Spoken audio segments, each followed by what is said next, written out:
Now tuning in to Earbud Media. Audio for everyone.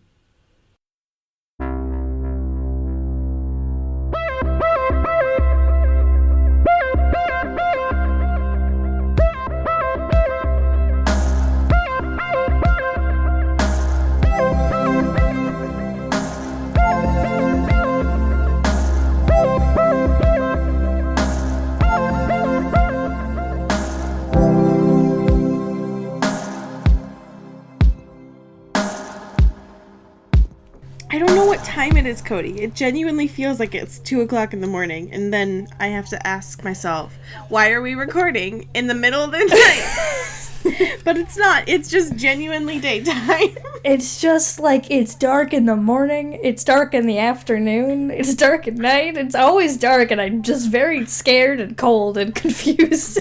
Listen, that's a mood and a half. I forget every single year that it's gray from like Halloween until Easter here. Yeah. I forget it every time. I don't know how. But yeah, the Pacific Northwest is just dark and dank and full of doobies.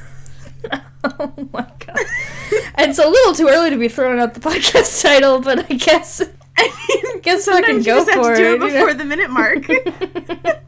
Really gotta like shove it in there. Oh, it's a really BuzzFeed worth title. Oh, Cody, What are we doing? I know what we're doing though. It's our 50th episode, so you know we have to be delirious for it. Yeah, of course, absolutely. Thank you all for your patience. For wasting we just 50 hours. Well, I mean, yeah. Thanks for actually waiting, because we fucked it up last week. Oops. We just wanted to make sure that you all wanted this. Yeah, it was like, you know, when you do something on your computer, and it's like, are you sure you want to do this? You're like, I don't know. We gave you enough time to like say yes or no. Welcome to Into the Twilight. Are you sure you want to do this? I love our new tagline. Cody, happy candle nights. See, so the last time we recorded this... Hey, don't... No, it's not gonna be a drag. Well, it will be a drag. It's always a drag. The last time we recorded this, which was a calendar week ago, you said happy candle nights, or it was candle nights, which it clearly is not yet. Candle night starts at 12:01. No one. So... No.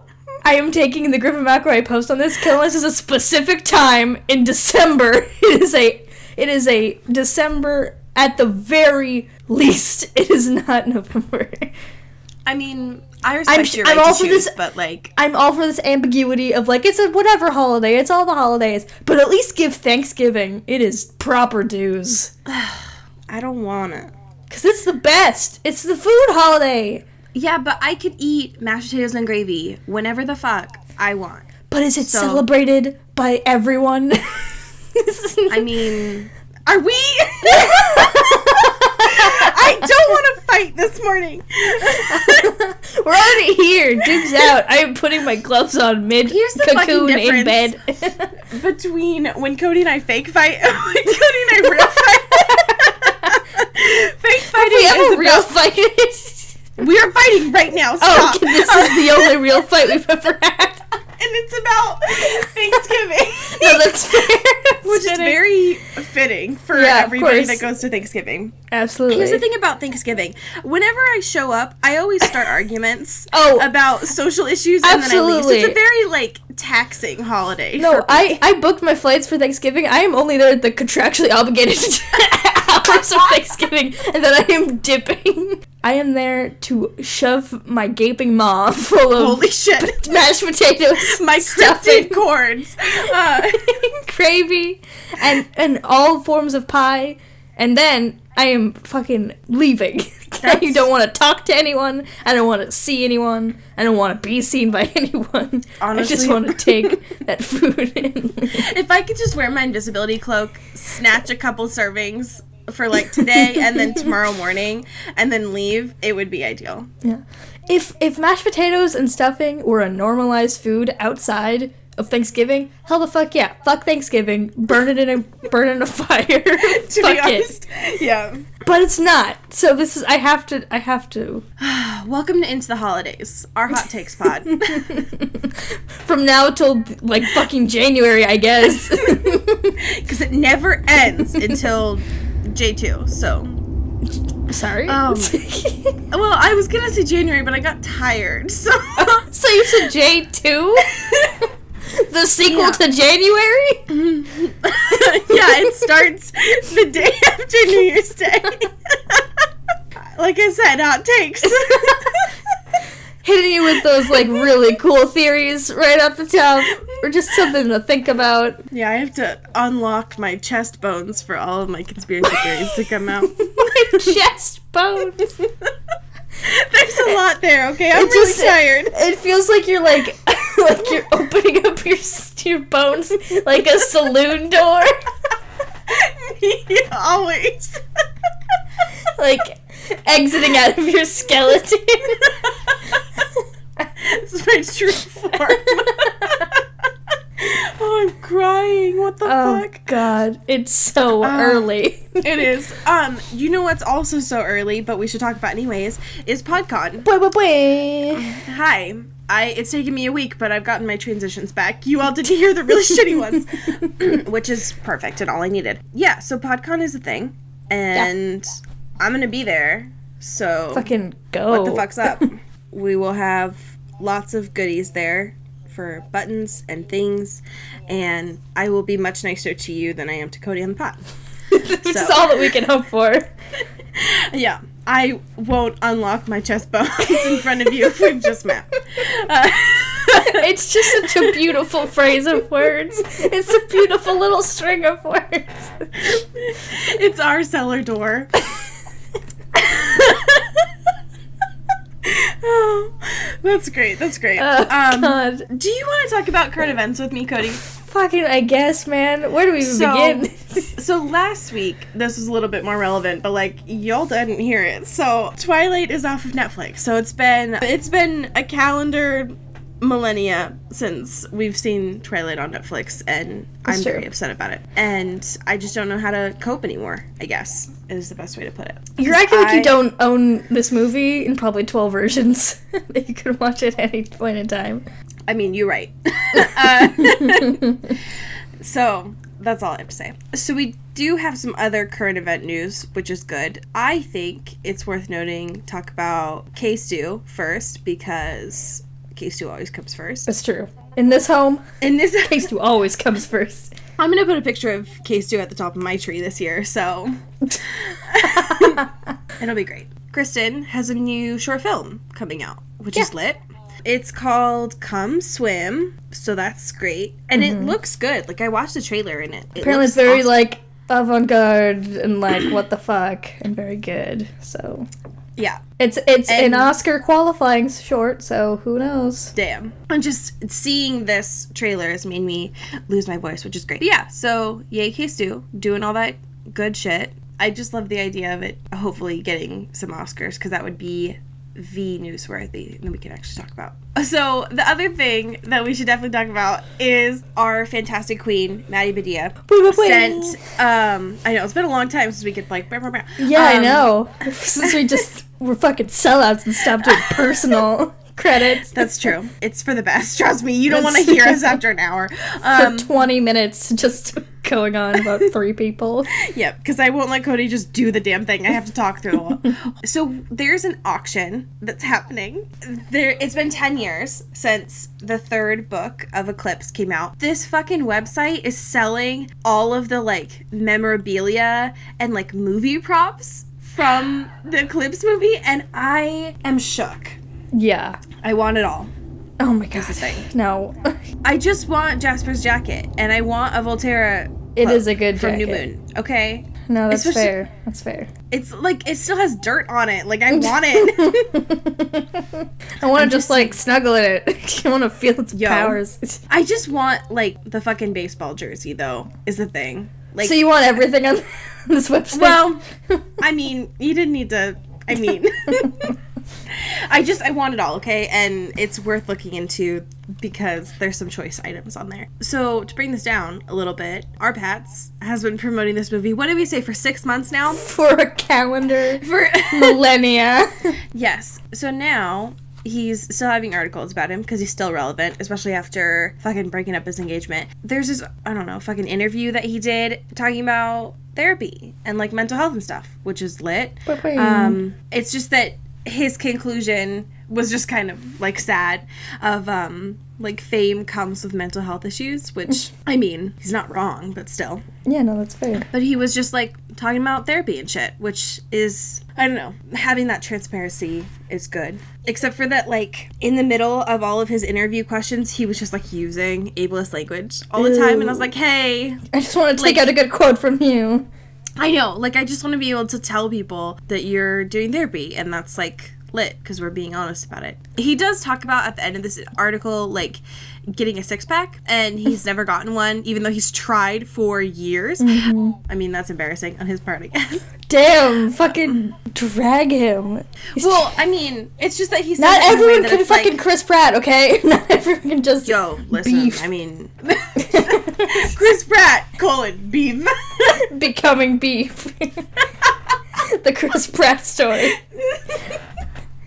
Oh, fuck. Sorry, I'd like to go back to this auction for a second, because they clicked on the link. That's all I've ever wanted you to say, so please. And, like, I swear to God, the third item is entitled Cullen House Shelf Decorations, and there is a literal haunted doll. There's... and my nightmares are inside of this doll. I want it. It has, like the hairs... Like, there's no hair, but they have lines in the head that make it look like their hair. And the eyebrows are terrifying, and there's, it's, my demons are here. But also, she's so very glossy, I don't. It's a very glossy haunted doll, just next to some boots. Which, I know! Why were these your decorations? Listen, you know that wasn't Esme's choice. Right, they live in a fucking palace, and they're like, let's just treat this like a barn. And put a fucking cryptid doll. Fucking Jasper rolling up into Goodwill because Alice dragged him there, and the only thing that he chose was a fucking haunted doll. Oh, God, right. I hate it. I'm just saying that there's, like, a million things that they're auctioning off. Yeah. I want them all. Like, tag yourself, I'm Edward Cullen's lawn fight hoodie. Tag yourself, I'm face punch tickets. Yo.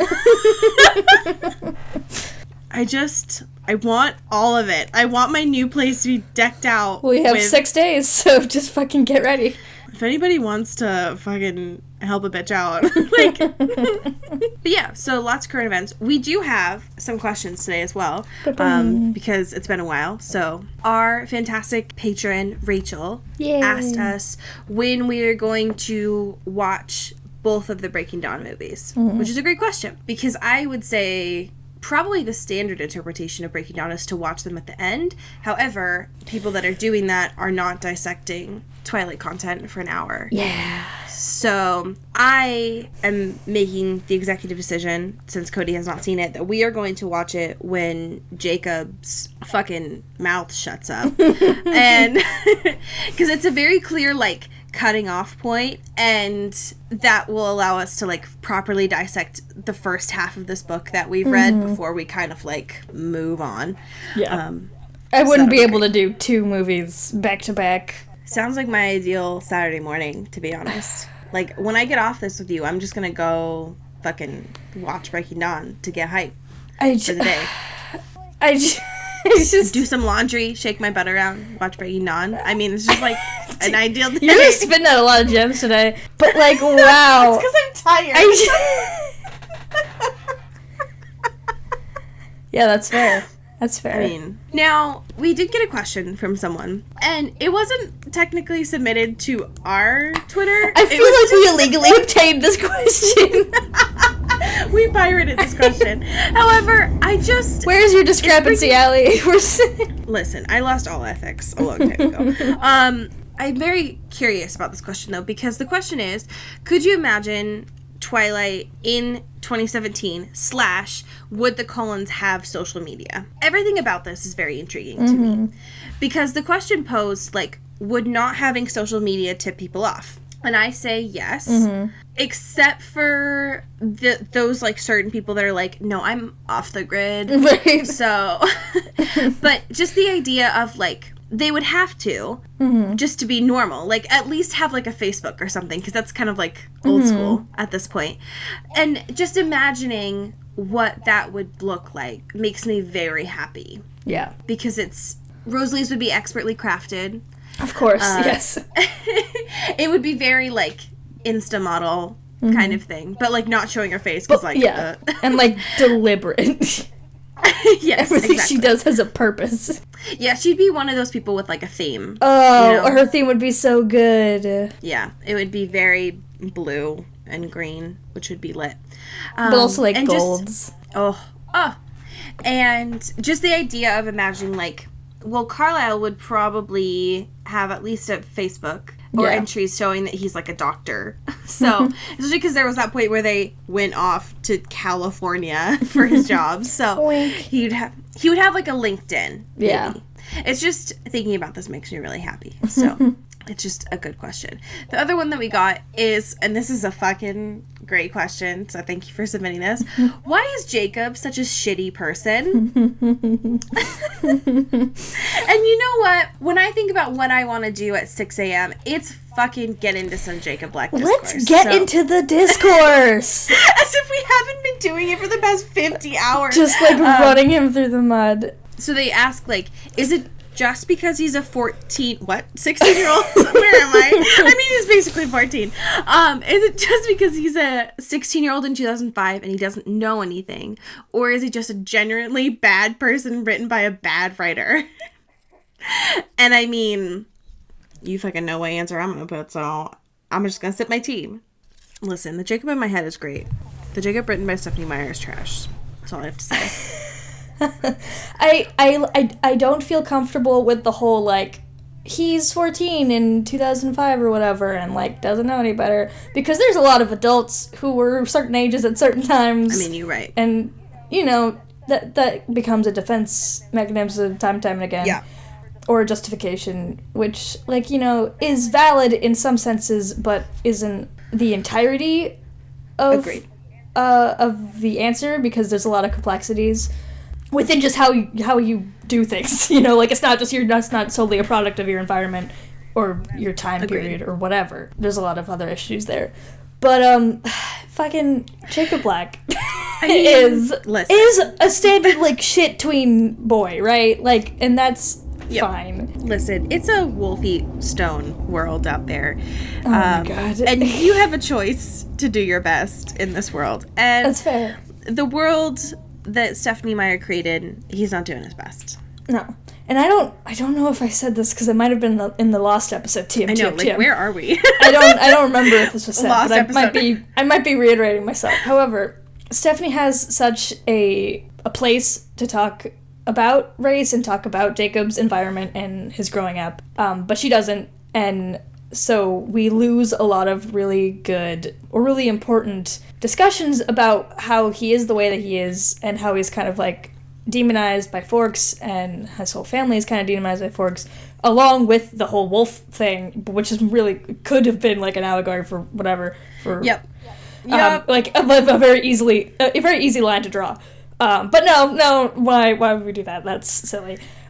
No, it's just wolves talking about Doritos. So, like, really important content. Instead of having a really, like, astute discussion about Jacob's heritage and also just how he is seen and his family is seen in Forks, it's more like, oh man, I've gone through some shit, man, and I'll just, like, justify really, really shitty and manipulative behavior because of, like, I love this person and because I don't really have any other motives outside of this, and I just kind of want things and don't really know why.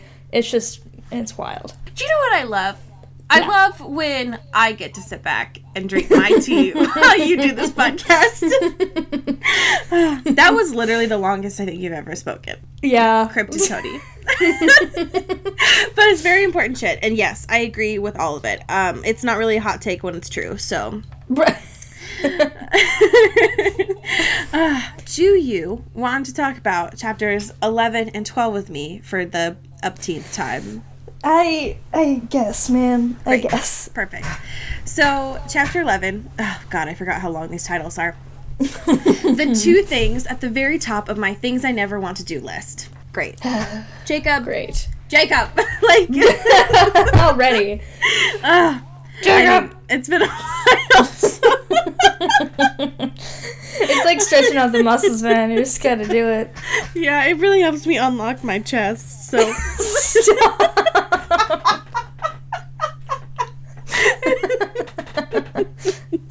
I don't know why when I say that, I sing the, like, I'm like a bird song in my head.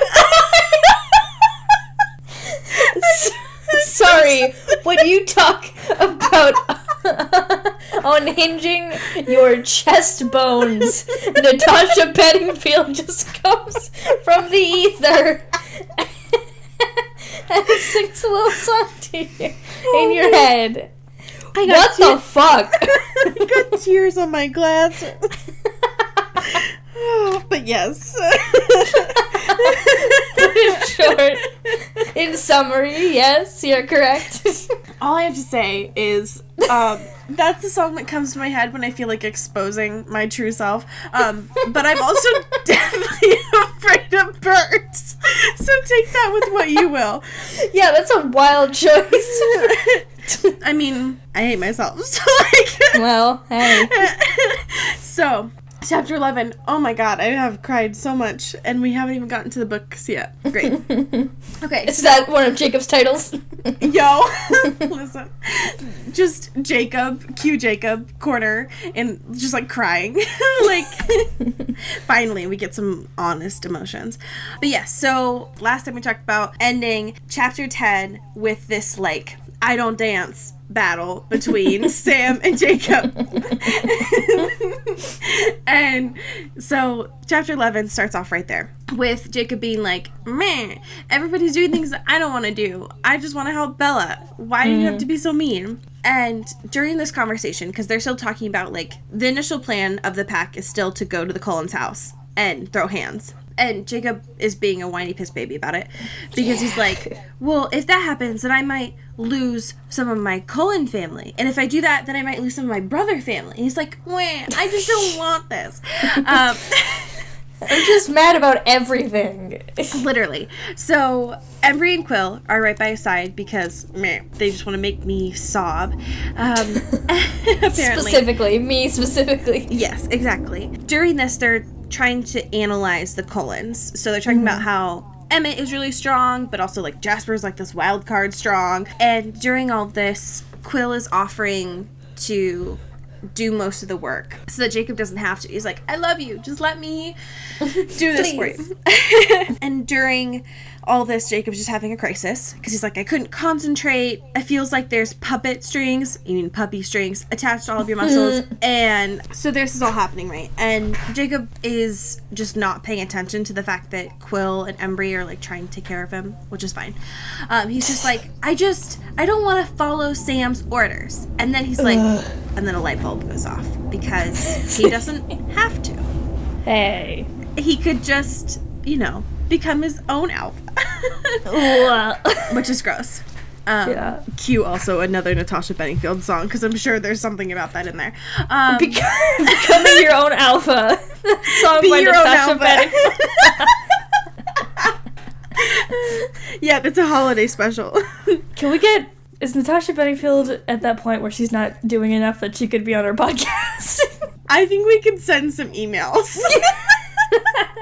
Can you fucking imagine? She'd be like, hey, Allie, so I heard you talking about the song, and I really just want to have this exclusive release just for the pod.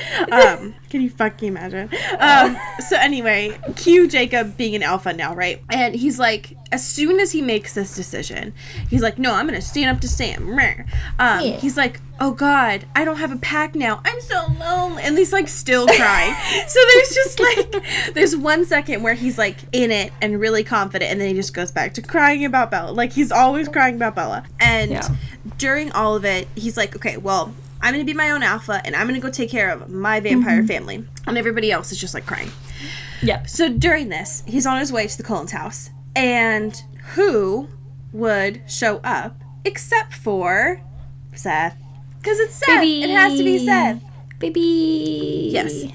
So, Seth, being the amazing person that he is, he breaks off from his pack, from his sister, all of his family, just to go be with Jacob because he knows it's the right thing to do. Which, like, my son. My sweet, shining son can do no wrong. Fuck I thought Jacob. you were gonna say Dewey. My sweet Dewey son. My glowing child. My highlight. He's got that Glossier glow.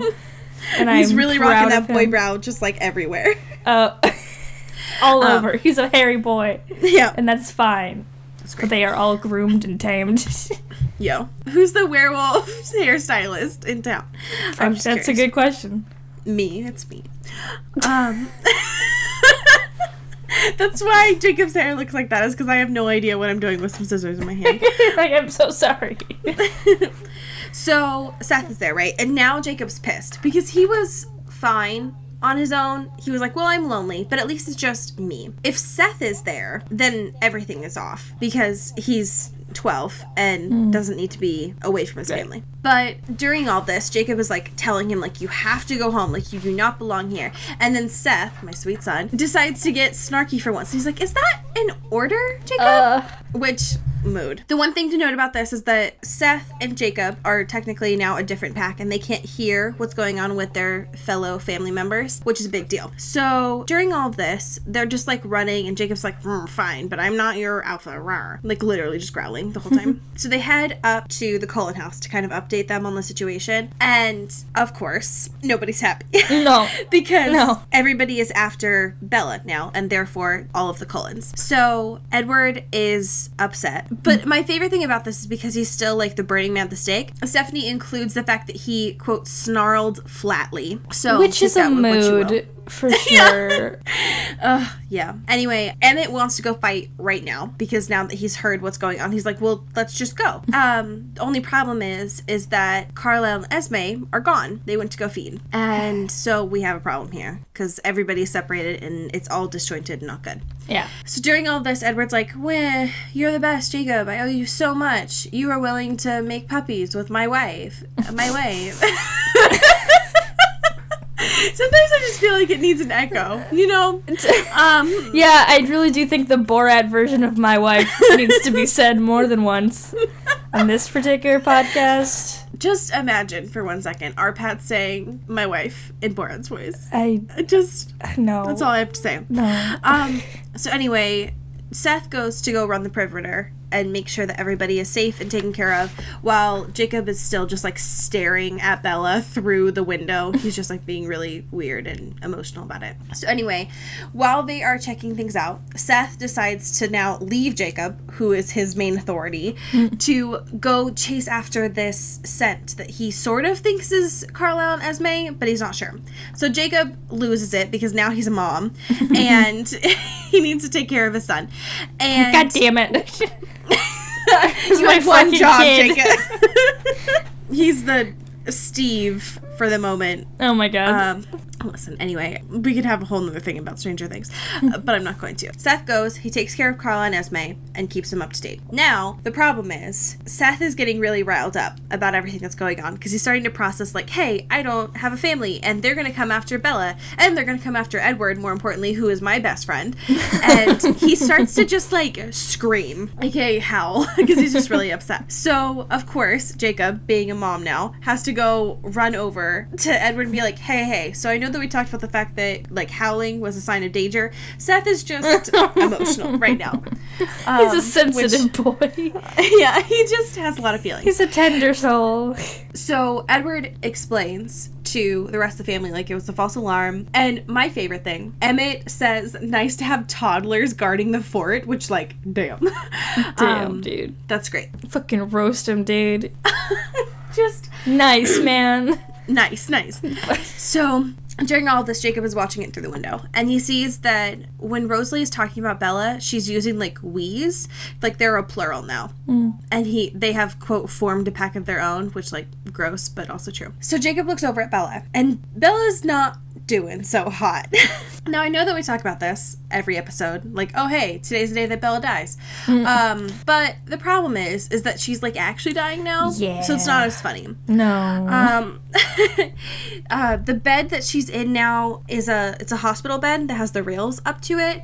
And she's got, like, tons of needles poking through her for IVs. And she's just struggling. Yeah. I think Jacob even mentions that, like, he could hear a heartbeat and it just, like, wasn't. Like, it was sort of there, but not really. And, of course, this makes Edward really upset, but there's nothing he can do about it. The conclusion that comes from this chapter, though, and it's the last lines of this chapter, is Jacob being, like, worse. Yeah, she was worse. It's like, you don't fucking think, Jacob. Yep. That'll happen when a demon is eating your insides for nourishment. Yeah, I mean, can relate, right? So chapter 12, some people just don't grasp the concept of unwelcome, which is like, fucking Christ. Here's the thing. Seth and Jacob are all asleep, and then they're not relaxed anymore because enter stage right. It's Leah. Yay. And, like, I missed her, so it's great. Yeah, no, she's great. She's great. Seth, however, is not amused because he was out on his own, doing his own thing, being super independent, and now his sister has come. And there's only one reason that she would do that. It's for him, because we all know how Leah feels about the Cullens. Hey. She doesn't really want to be a vampire's guard dog, you know what I mean? My favorite thing about this, though, is the interactions between Jacob and Leah, because Leah is very adamant, like, Jacob, I'm not here for you, you piece of shit. I am just here to take care of my brother. But Jacob still feels this need to be like, wait, people are taking up my personal space. I just wanted to be alone. I just wanted to brood by myself, guys. You're making brooding so hard. Truly. He's, like, trying to write in his journal, and he just, like, can't, because there's people around. I have to make out time for the brooding that I can't do because I'm brooding about you guys, and I just am so behind on brooding. Okay. You are making me press snooze on my brooding. So, like, rude, first of all. Yes. So, Jacob even is, like, trying to be a piss baby still. And Leah's like, shut up, most high alpha, which mood, first of all. During all of this, they finally make the decision. Like, Leah's gonna be there, and it's not gonna be the worst thing because of the fact that she's just not with Sam. And that's the main reason. Like, she tells herself that, like, the reason that she left the other pack was because she didn't want to be alone with Sam. But, like, we know it was because her brother was away. So, during all this, Seth is very, like, pro-Cullens and anti his sister for a while. Because he's a 14-year-old and that's what happens. We get a lot of speaking in italics, therefore not speaking because they're communicating telepathically. And I know in the audiobook, it's hard to tell. I'm reading this today, and it's just about 15 pages of italics. And that's a lot. Yeah, that's too much. All I can think about is the printing company being like, hey, so no, is the thing. This is terrible. It's the worst thing. Leah is still upset because she's, like, having to deal with Jacob, and it's like she just doesn't want to be around men anymore. You know what I mean? It's a mood. It's a mood, for sure. So Jacob asks, Seth, are you going to be mad if I kill your sister? It's a great question, especially when they mean it literally. And my favorite thing is that Seth pretended to pause, like he pretended to think about it, and he was like, well, I mean, yeah, I think, which is adorable, and I love that. Yeah. So, during all of this, because it's happening, like, right outside of the Cullens' house, you know? My favorite thing is just that it's a filler chapter, and there's nothing really that happens here. But alas, they make a conclusion, like, Leah will stay as long as she's less annoying than Paul, which, I mean, you don't see her eating Doritos, so I feel like it's fine. Jacob decides, now that this is all settled, to go into the house and check on how Bella is doing. Of course, Daddy Malfoy greets her at the door. Yeah. Yeah, they have doors. I don't know where I'm at right now. Not everything is just saloon doors of bones, Allie. Listen. Some people have real doors. So yes, Carlisle meets Jacob there, and it makes me sad to know that his face, quote, looked exhausted and defeated. Like, I don't want Carlisle to ever look defeated. That's illegal. That's a criminal crime. You're under arrest. I'm calling the police. I'm calling the police. Don't you hear the sirens? Like, so they're having this conversation downstairs before they even get upstairs. And the problem is that Jacob, like, didn't really realize how bad it was, I guess, because what he's finding out is that, like, Bella has maybe a day left, which is fucked up. Yeah. But Carlisle starts talking about her and how she's, like, already a daughter to him, which I'm cry. Then they start talking about options for her becoming a vampire. And Jacob's like, but I mean, she's, like, already dead right now. Do you think you can save that? And Carl's like, meh. Which is not exactly the most confident thing that you would want from a doctor, but sure. It's what happens when there's demon child inside you. That's fair. They get into some quick science stuff here, because Carlisle's like, I just want to know about chromosomes, and Jacob's confused and unsure about what's going on. But what's a chromosome? Isn't that the, powerhouse of the cell? It's like, Jacob, shut up. Like, it's not... Boy, you go do some learning today. I'm Carlisle. I'm gonna teach you science. All of a sudden, he, like, looks over to one of the shelves and pulls down, and there's automatically, like, a projector there. He's just, like, always ready to present. It turns into, like, that Bill Nye Saves the World set, and it's, like, this, like, spinning stage. There's a live audience. What we find out is that Carlisle tested Jacob's chromosomes without his consent, which seems very out of character to me personally. It's a wild move, for sure. But it was just so that Stephanie could talk about chromosomes and how vampires are different from werewolves, and it's like, this was not important here, but here we go. Buckle in, there are differences. Whoa. They finally get upstairs, and Jacob is kind of, like, shook because he hates the thing that's inside Bella, but he loves Bella, and so he's, like, not really sure. Like, what do I do with you? He's not really sure what to do.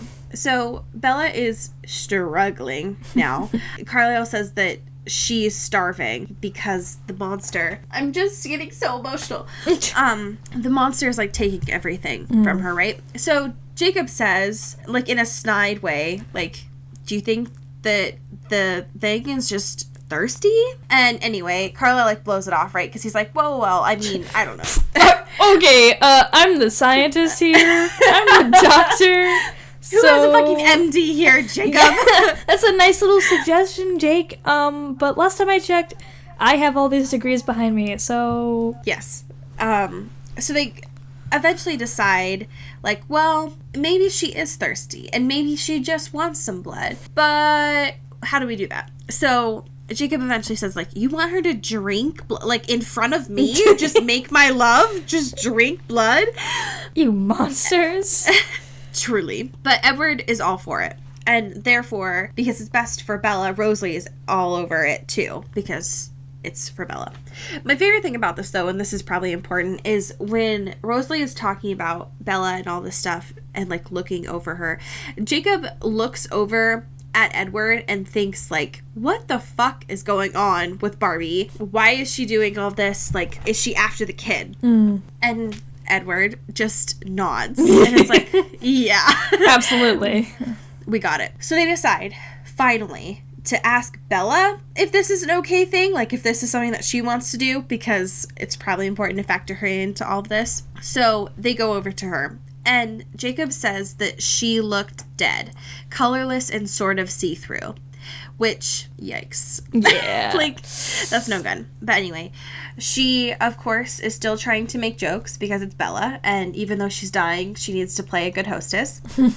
They bring this up to her, and she's like, oh, okay, I know what's going on. So I'll just get a grizzly bear, and nobody laughs. Like, her joke totally bombs. And guys, anyone? Tapping the mic. She's like, I'm literally dying. Is this thing laugh on? at my joke? Is this thing on? I don't think I could hear this fire joke. Oh my god. They have to explain to her, like, if this monster fetus is craving anything, it's not going to be animal blood. It'll be, like, blood from a human. So they let her know that there's donor blood available. And she's like, okay, well, I'm starving, so I bet my baby is too. And she's like, my first vampire act, drinking blood. And she gets, like, super excited about it, even though she's dying. What a morbid bitch. I love her. I know. On the brink of death, she's like, yeah, man, drown me in that shit. Yo.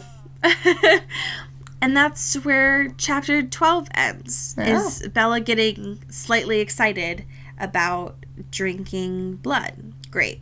Thanks, Bella. Everything that we needed to know. So next week, and there will be a next week. This podcast is over. Is chapter 13. Good thing I've got a strong stomach. Mm-hmm. And, because apparently I'm getting really stuffed up right now, is chapter 14. You know things are bad when you feel guilty for being rude to vampires. Oh, God. Jesus. I'm exhausted. Sir. It's just a lot. So, last time, I think it was, we didn't have any iTunes reviews. Yeah. I am pleased to report that this week we have some, which is very exciting. So, I really want you to read the last one. Yeah. So, why don't you go ahead and read the first one, too? Great. You know what? While we're here, why don't I just read every single one of them, huh, Allie? I mean... Avalon... Peverell? Avalon Pevensey. Thank you for that. Avalon Poughkeepsie. What's the fucking name of the groundhog? Oh, Punxsutawney Phil. Thank you. You're welcome. Avalon fucking groundhog. I don't know how to say all of that because I'm not from PA. The second one is... Oh, shit. I should have done the first one. This is what you get. This is from Security Zero, and they said that they've been binging all this, and they came from Adventures in Roommating, which, hey. The thing I love about this, though, is that they said it's also weird to hear you guys saying my name. Like, you keep asking me what's up, and I'm like, student debt. Which, mood. Very good. Okay, so this last one. Yeah. I would like you to read it, because it's important. Okay. This is from Sailor Queer, which is a mood. Damn. Which is a shit if I've ever heard one. And they say, as someone who wrote a 20-page paper examining Twilight as a part of the normalization and romanticization of abusive relationships and rape culture, Into the Twilight is my kind of niche. Which, like, wow. Which, welcome. Hello, welcome to the fold. You're now a part of this podcast, I think. I think you're a host now. Yep. So, that's great. Please give us reviews on iTunes. That would be lit. Yeah. Okay, so patrons. Yeah. I know you went a week without us, but you're here. We're here. Let's do the damn thing. So our $25 patron, Rachel Swan. Awesome. Thank you. And our $10 patrons. We got another Rachel. Rachel Black. Oh. We have Jessica Stanley. Oh. Katie Weber. Oh. Jessica Hale. Hey. And M. Zuli. I just dabbed. I don't know why. I'm just really tired. It's just where I'm at right now. Oh, no. So, M. Zuli gets a special dab. Yeah, just for you, boy. Oh my god, yes. So, hit us up on Patreon, you know. On Patreon? I don't know. Patreon.com/IntoTheTwilight. You know what? I think that word has a little bit too much. Just really cut the middleman, huh? Yeah. Like, fuck that E. Fuck that E. You know what? It's that missing E. It's just back. Patreon. You know what I mean? Hey, just like switch up those vowels. No, don't do that, because it makes it sound like we're yawning at Patreon, which is a very useful business tool for our program. Oh, shit. Yeah, no. Scratch that. You never heard anything. Do you want to hear some fanfiction? I mean, I don't think the question is, do I? But am I ready? The answer's to both. Me while are you just gonna scream while I read my fanfiction? Yeah, yeah. Can you imagine? It's not my fanfiction. Happy 50th anniversary! I wrote my own fanfiction this time. That's a good idea. We should have done that. We'll save it for 100. We need a little bit more money for me to be able to put my trash fanfiction writing. Okay, so hey, NaNoWriMo though. Just write a Twilight fanfiction. Holy shit. I mean, there's a lot of books that came out of that. Didn't fucking 50 Strange? What?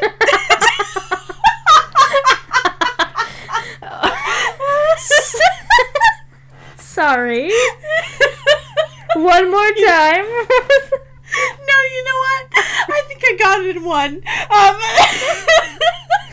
Yeah, you know, that like 50 Shades of Grey and also Stranger Things crossover that came out of NaNoWriMo after reading Twilight. Yo, listen, I'm glad you went that way because my first thing was a combination of 50 Shades and Doctor Strange. Oh, yeah. Like a weird Doctor turn. Strange is also an easy one to do. This fanfiction was written by Single Strand. It's called Dirty Words, and it was published in 2012. Great. On Earth Day. So, you know. Fuck the trees, I guess. The summary is, Edward is the king of words with friends at his office. What happens when he gets a sexy new challenge and a sexy new assistant? Mm-hmm. And it was written for Twinkling's Fuck Me Fridays. So, I can't believe I just had to read that out loud. So, Words with Friends, 2012. Get back in that time space. We're here. All right, we're here. All right, Newton, get in here. I hear the squeak of his leather office chair slide across the chair mat, and then he appears in my doorway. Yeah? It's yes, Newton. You speak about as well as you play Words with Friends. What is this? I pick up my iPhone from the desk and show him the screen. AA? I don't have a clue, man. I just know they let me play it. 3 points total. I look at Newton with disgust plastered across my face. 3 points. AA, Newton? A battery size? Perhaps a bra cup? Maybe a shoe width or the abbreviation for Alcoholics Anonymous. I assume, though, that the Words with Friends accepted version is the term for a particular type of lava. Don't you? Newton looks at me with a blank stare, then shrugs his shoulders. Sure, whatever you say, O Words with Friends, master. With a mock bow and a snicker, he returns to his cubicle. Imbeciles, all of them, I mutter as I toss my iPhone back on my desk. Why did I ever agree to play Words with Friends with my work associates? I have an Ivy League degree and a corner office with a view, for Christ's sake. Those fools out there probably went to UW before begging for a job here, making a measly $30K. Holy shit. Okay, I forgot that was in there, and that's like a self-drag. Okay, I look out one window at the beautiful city around me, and then the other sides as the steel floor is full of cubicles. I sigh. 3 points. Ridiculous. End scene. Damn. 3 points. I heard. 3 points. I know. Has anyone cared about Words with Friends since? Do people still play Words with Friends? That's what I'm getting at here. It's like, well, let us know on Twitter if you yeah, let us know in the comments down below. And as I said, Forks, Gip it!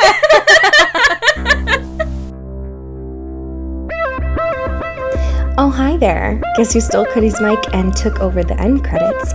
This is an Earbud Media production. You can pitch a show at bit.ly/earbudpitch.